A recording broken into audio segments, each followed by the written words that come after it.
Saudara, Matius 7 ayatnya yang ke-1 berkata, "Jangan kamu menghakimi supaya kamu tidak dihakimi." Firman Tuhan ini sangat baik ya saudara, sangat bagus untuk mengingatkan kita. Di mana firman Tuhan ini disampaikan oleh Tuhan Yesus bahwa kita tidak boleh menghakimi. Nah, tetapi dalam pernyataan ini bukan berarti semata-mata kita tidak boleh menasehati, kita tidak boleh menegur sesama kita akan dosa-dosa mereka. Kita harus melihat di ayatnya yang kelima berkata bahwa, "Hai orang munafik, keluarkanlah dahulu balok dari matamu, maka engkau akan melihat dengan jelas untuk mengeluarkan selumbar itu dari mata saudaramu." Jadi kita tidak bisa memisahkan ayat yang ke-1 sampai ayatnya yang kelima, bahwa di sana dikatakan Tuhan Yesus, dia berkata bahwa, "Hai orang munafik, keluarkanlah dahulu balok dari matamu, dan maka engkau akan melihat dengan jelas untuk mengeluarkan selumbar itu dari mata saudaramu." Jadi firman Tuhan ini mengingatkan kepada saya dan saudara bahwa jangan kita seolah-olah merasa bahwa kita ini baik untuk menegur orang lain, sementara kita sendiri tidak mengintrospeksi diri kita sendiri. Bahkan dalam firman Tuhan ini dikatakan bahwa keluarkanlah balok yang ada di dalam dirimu dulu, baru mengeluarkan selumbar dari mata saudaramu. Jadi ternyata di sini dikatakan bahwa justru orang yang menegur itu dosanya lebih besar, dan dikatakan di sana bahwa orang munafik. Jadi Yesus tidak menginginkan kita menegur sesama kita dalam keadaan kita munafik ya. Jadi kita tidak jujur, kita tidak terbuka, kita tidak mengintrospeksi diri kita bahwa kita ini memiliki dosa yang lebih besar dari saudara kita, tetapi kita tidak mau mengeluarkannya. Tapi dengan seenaknya, dengan pedenya kita mau menegur orang lain yang justru dosanya lebih kecil ya. Di sini dikatakan bahwa balok yang ada di dalam dirimu, keluarkanlah balok yang ada di dalam matamu, maka engkau akan melihat dengan jelas untuk mengeluarkan selumbar itu dari mata saudaramu. Ya, jadi bukan berarti sama sekali kita tidak boleh untuk saling mengingatkan, apalagi jika seseorang itu telah melakukan kesalahan yang fatal ya, kesalahan yang sangat besar dan pengaruhnya juga sangat besar, dampaknya sangat besar, dan itu bisa juga diteladani oleh orang lain. Jadi bukan berarti firman Tuhan ini tidak boleh ya dikatakan bahwa kita tidak boleh menghakimi, maka kita akan dihakimi oleh Tuhan seperti itu. Jadi saudara-saudara, yang saya temukan pada kenyataannya banyak orang mempergunakan ayat yang pertama ini hanya untuk membela kesalahan mereka. Kebanyakan ya yang saya lihat itu orang-orang yang tidak mau ditegur, orang-orang yang tidak mau dinasihati, orang-orang yang mempertahankan kesalahan mereka, sehingga mereka memakai ayat ini sebagai tameng untuk balik menyerang kepada orang-orang yang dengan tulus, dengan jujur mau menasehati, mau mengingatkan mereka. Dan pada kenyataannya dalam tanda kutip ya, maaf ya saudara, kebanyakan itu orang-orang yang sudah banyak mengerti firman Tuhan yang justru mempergunakan ayat ini untuk menjadi alat mereka agar supaya mereka tidak boleh dinasehati, tidak boleh ditegur, tidak boleh diingatkan. Ya mungkin saudara-saudara yang sudah mengerti maksud saya kenapa orang-orang yang lebih mengerti firman justru. Nah, tapi juga ada orang-orang yang mau tetap hidup dengan keadaan berdosa, mau tetap hidup dengan kesenangan mereka sendiri, demi keegoisan mereka juga. Mereka tidak mau dinasehati, mereka tidak mau ditegur, karena mereka tidak mau lepas dari dosa-dosa mereka. Sehingga kadang ayat ini saya temukan ya, banyak juga dikatakan kok suka menghakimi begitu, kok suka bilang begini, bilang begitu ya. Tapi sebenarnya dikatakan bahwa jangan kamu menghakimi supaya kamu tidak dihakimi. Dan jangan hanya mentok di ayat itu saja, tapi kita harus baca dalam keseluruhannya. Di sana dikatakan, karena dengan penghakiman yang kamu pakai untuk menghakimi, kamu akan dihakimi, dan ukuran yang kamu pakai untuk mengukur akan diukurkan kepadamu. Jadi orang yang memberi penghakiman kepada orang lain itu pun tidak lepas dari penghakiman Tuhan. Jadi baik yang ditegur dan menegur akan sama-sama dihakimi menurut ukuran yang telah si pribadi itu kenakan. Tetapi semua kita akan menghadap penghakiman Tuhan, pasti ya. Kita semua pasti akan menghadap penghakiman Tuhan, penghakiman Allah. Ya, kita semua akan menghadap penghakiman Tuhan. Tidak ada satu manusia pun yang bisa berkata bahwa dia tidak akan dihakimi. Dia akan dihakimi, tetapi kadarnya ya sesuai dengan apa yang kita lakukan. Contoh ya, jika kita selalu menaruh belas kasihan kepada orang lain, kita selalu memberi pengampunan kepada orang lain, maka Allah pun akan melakukan hal itu kepada kita.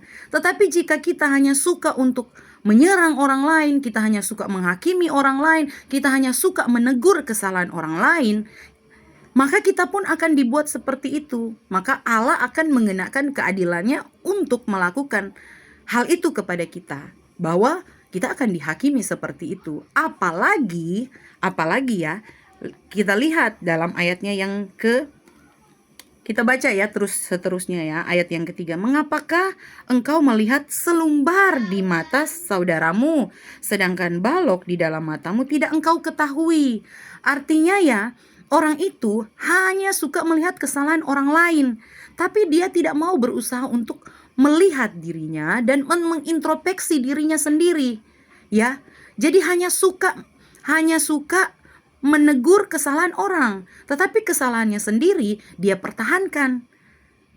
Makanya dikatakan dalam Alkitab, sedangkan balok di dalam matamu tidak engkau ketahui.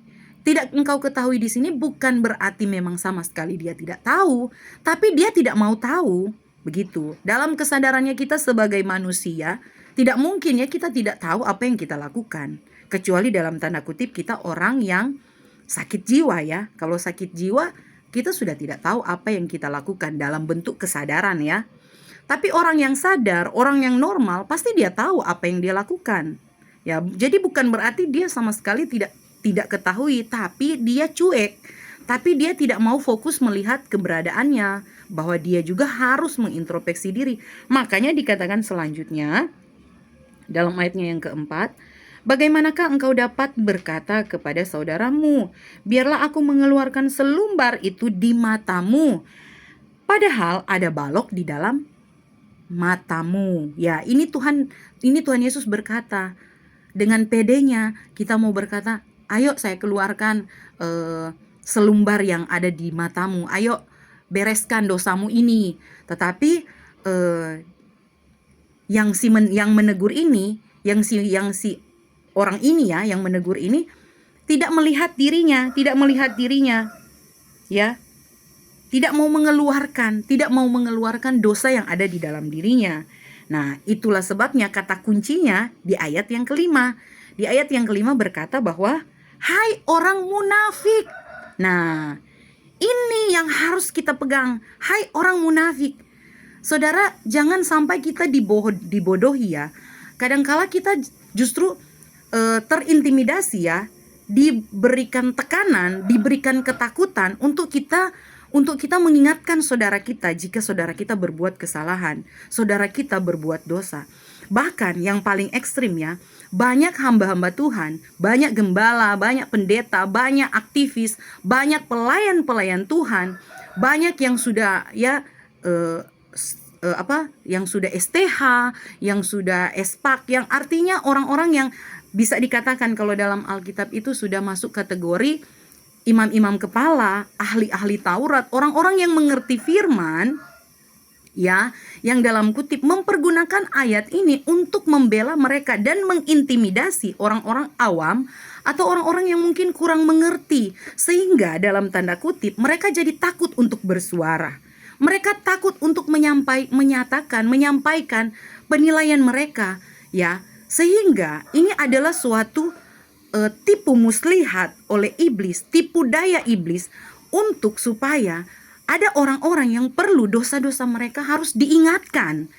Nah, tetapi gereja pada umumnya banyak ya orang-orang yang bisa dikatakan hanya jemaat biasa ya, ataupun orang-orang yang melayani tapi tidak sekolah Alkitab, tidak tidak berkompeten ataupun tidak fasih untuk berbicara atau tidak berani untuk menyampaikan. Jadi semakin takut untuk mengingatkan. Jadi kita harus melihat ya, ayat yang ke-1 dikatakan jangan kamu menghakimi supaya kamu tidak dihakimi. Tapi ayat yang ke-5 berkata, hai orang munafik. Yesus marah kepada orang-orang munafik. Janganlah kalian seperti itu. Kamu ini orang-orang munafik. Kamu tidak mau beres-beres, kamu tidak mau introspeksi diri, kamu tidak mau buang dosa-dosa kamu yang banyak itu, yang besar itu, lalu kamu menghakimi umat-umat Tuhan. Ya, dikatakan bahwa ya bukan hanya orang-orang seperti itu, kita pun orang-orang awam ya, jemaat ataupun orang-orang Kristen ya pada umumnya ya, tidak mengenal itu mau jemaat, mau itu pelayan, mau itu pendeta, mau itu STH, MTH, mau segala macamnya, tidak mengenal. Di sini tidak dikatakan bahwa predikat ini, predikat itu tidak boleh kamu tegur seperti itu ya, tidak bisa. Tapi kita harus saling mengingatkan. Tapi dalam kutip, ingat baik-baik, jangan kamu munafik. Dosa kamu, apalagi dosa kamu yang besar itu tidak kamu bereskan, sementara kamu suka menghakimi orang lain. Itu jadi kuasa kegelapan membuat orang-orang jadi bungkam, orang-orang jadi takut untuk bersuara kebenaran. Nah, ini yang harus kita pegang, jangan sampai diplesetkan. Kita tahu bahwa iblis itu tahu firman.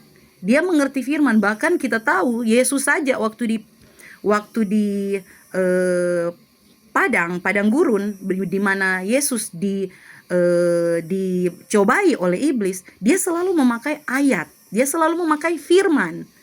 Jadi dia pintar akan firman. Jadi kita tidak boleh salah setiap kali kita membaca, setiap kali kita melihat ada orang yang memposting, menulis ayat firman Tuhan atau memperkatakan firman Tuhan, sementara itu bukan dari Tuhan. Justru itu dari setan untuk membela dirinya, untuk membenarkan dirinya. Ya, jadi kita harus minta kepekaan dari Tuhan, minta kepekaan dari Roh Kudus untuk kita dapat melihat. Itulah sebabnya kenapa kita orang Kristen harus belajar firman. Harus belajar kebenaran firman Tuhan. Kita harus baca firman Tuhan. Kita harus mendengarkan pengajaran-pengajaran dari orang-orang yang berkualitas untuk memberikan pengajaran kepada kita sambil kita tetap berpegang kepada Alkitab. Karena Alkitab adalah sentral. Yang walaupun kita harus ketahui bahwa ini adalah terjemahan bahasa Indonesia. Kita harus banyak belajar mendengarkan terjemahan aslinya supaya kita bisa paham dan kita bisa mengerti. Itulah sebabnya kita sebagai orang Kristen, kita sebagai orang percaya, jangan pernah merasa puas dengan apa yang sudah kita ketahui, dengan apa yang sudah kita dengar akan firman Tuhan. Baik kita sudah baca, baik kita sudah dengar. Kita harus terus belajar terus. Kita harus belajar terus. Seperti itu. Supaya kita bisa paham, kita bisa mengerti. Jadi dalam hal ini saya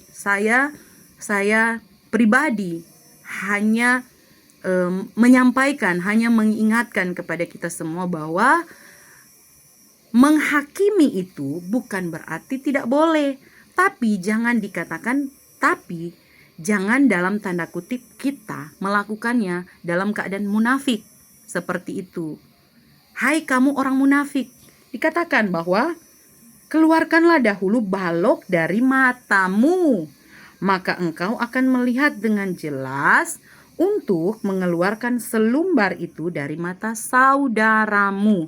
Jadi jikalau kita sudah beres-beres, kita sudah mengintrospeksi diri, kita sudah melakukan, kita sudah menjauhi dosa, maka kita akan tahu bagaimana caranya mengeluarkan, atau dalam tanda kutip bagaimana kita memberi nasihat, memberi tuntunan kepada orang yang bersalah, yang berdosa, dalam tanda kutip selumbar di mata saudaramu. Kita bisa tahu.